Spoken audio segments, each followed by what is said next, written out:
వచ్చిన కార్యక్రమం అధికారిక కార్యక్రమం, అధికారిక ఖర్చుతోని మహిళలను జమ చేసిన కార్యక్రమం, మాట్లాడిన మాటలు. ఎందుకు మాట్లాడుతున్నాడు రేవంత్ రెడ్డి ఇటువంటి మాటలు? సార్ చాలామంది బయట ఎదురు చూస్తున్నారు. నాకు చాలామంది ఫోన్లు కూడా చేస్తూ ఉన్నారు రాత్రి నుంచి. సార్ ఆయన స్థాయిలో మీరు మాట్లాడాలి, ఇవ్వాలి. నేను ఆయన స్థాయికి దిగజారను. అట్లా ఎవరైనా భావిస్తే పొరపాటు. నేను అట్లా దిగజారను. నేను నా స్థాయిలోనే ఇస్తాను. ఎంత అరిచినా, ఎంత మొత్తుకున్నా, ఎంత సెల్ఫ్ డబ్బా కొట్టుకున్నా స్పందన కనపడతలేదు అక్కడి నుంచి. ఎందుకంటే ముఖ్యమంత్రి మాట్లాడిన దాంట్లో నిజం ఉంటే స్పందన వస్తుంది. నాయకుడు మాట్లాడే మాటకి వాళ్ళ జీవితానికి సంబంధం ఉంటే ప్రజల నుంచి రెస్పాన్స్ వస్తుంది. మహిళల్ని లక్షాధికారులను కాదు కోటీశ్వరులను చేస్తున్నాం, మొత్తం మీరే బస్సుల ఓనర్లు,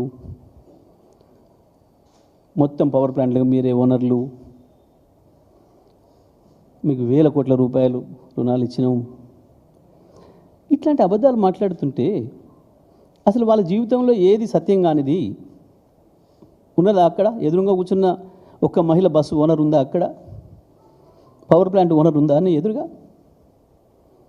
నువ్వు ఇచ్చిన వేల కోట్ల రుణం తీసుకున్న మహిళ ఉన్నదా అక్కడ ఉచితంగా, ఫ్రీగా? సిగ్గులేని మాటలు నేను అనను, కానీ అవి మాట్లాడడం మాత్రం, మాట్లాడడం, లేని గొప్పలు చెప్పుకోవడం మాత్రం సిగ్గుమాలిన పని. దీనికి రెస్పాన్స్ లేదు మహిళల నుంచి, ఎదురుగా కూర్చున్న వాళ్ళ నుంచి రెస్పాన్స్ లేదు. వాళ్ళకు రోబోలాగా కూర్చున్నారు. ఎందుకో మమ్మల్ని తెచ్చిండ్రు, రమ్మన్నారు, వచ్చినాం, మళ్ళీ బస్సులు వదిలిపెడితే బస్సులలో మళ్ళీ పోతాం అన్న భావన కనబడుతుంది. ఏదో ఒకటి ఇక బూతులు తిడుతున్నా స్పందిస్తారు అని చెప్పి బూతులకు లంఘించుకున్నాడు. ఒకటి మాత్రం వాస్తవం, నేను బూతులు మాట్లాడను, కానీ నీకు జ్ఞానము ఎదగలేదు, సంస్కారము ఎదగలేదు ముఖ్యమంత్రి స్థాయికి.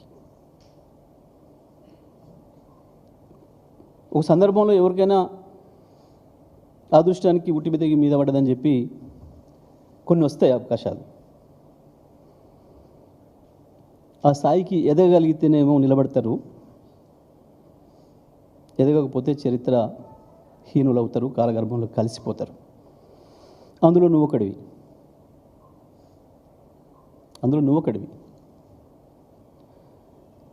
ఇక నువ్వు మాట్లాడిన అబద్ధాలు నవ్వుకుంటున్నారు ప్రజలు. ఏం మాట్లాడినావు? రేషన్ కార్డుల మీదనే మాట్లాడదాం మొట్టమొదలు, మిగతా తర్వాత పోదాం. రేషన్ కార్డులు గత ప్రభుత్వ హయాంలో, కేసీఆర్ ప్రభుత్వ హయాంలో ఒక్కటి కూడా ఇవ్వలేదు. ఇప్పుడు మేము వచ్చినాకనే ఇస్తున్నాం 10 ఏళ్ళ తర్వాత.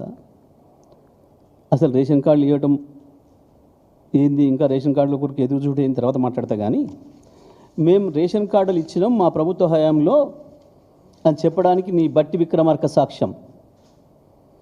మీ బట్టి విక్రమార్క మూతికి గుడ్డ కట్టుకొని పంచుతున్న చూడు రేషన్ కార్డులు. ఏ కాలంలో?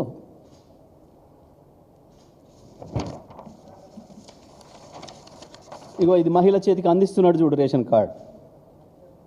దాంట్లో రాసి ఉన్నది, అసెంబ్లీలో కాంగ్రెస్ ఫ్లోర్ లీడర్ బట్టి విక్రమార్క గారు 7వ తారీఖు జూలై 26,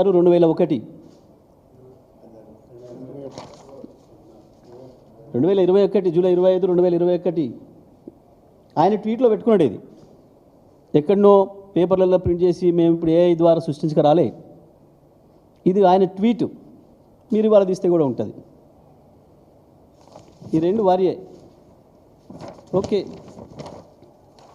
ఇక మీరు ఈ మధ్యన ఎగిరెగిరి పడుతున్న కొత్త బిచ్చగాడు వీరు పొంగులేటి శ్రీనివాసరెడ్డి గారు. ఏంటిది?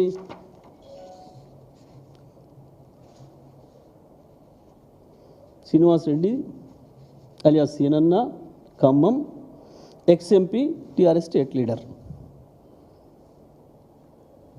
ఓకే కదా? ఇవి మేము సృష్టించినవి, మా ఏఐతను సృష్టించినవి కావు కదా? ఓకే. ఒకసారి ఎవరన్నా పత్రికా మిత్రులు వారి పత్రికా సమావేశాలకు హాజరైన వాళ్ళు ఎవరు ఉంటే దయచేసి ఇవి చూపించి ఒక్కసారి ప్రశ్న అడగాల్సిందిగా విజ్ఞప్తి చేస్తాను. ఇక ఇంకొకటి కూడా ఉండాలి మన జిల్లాకు సంబంధించి.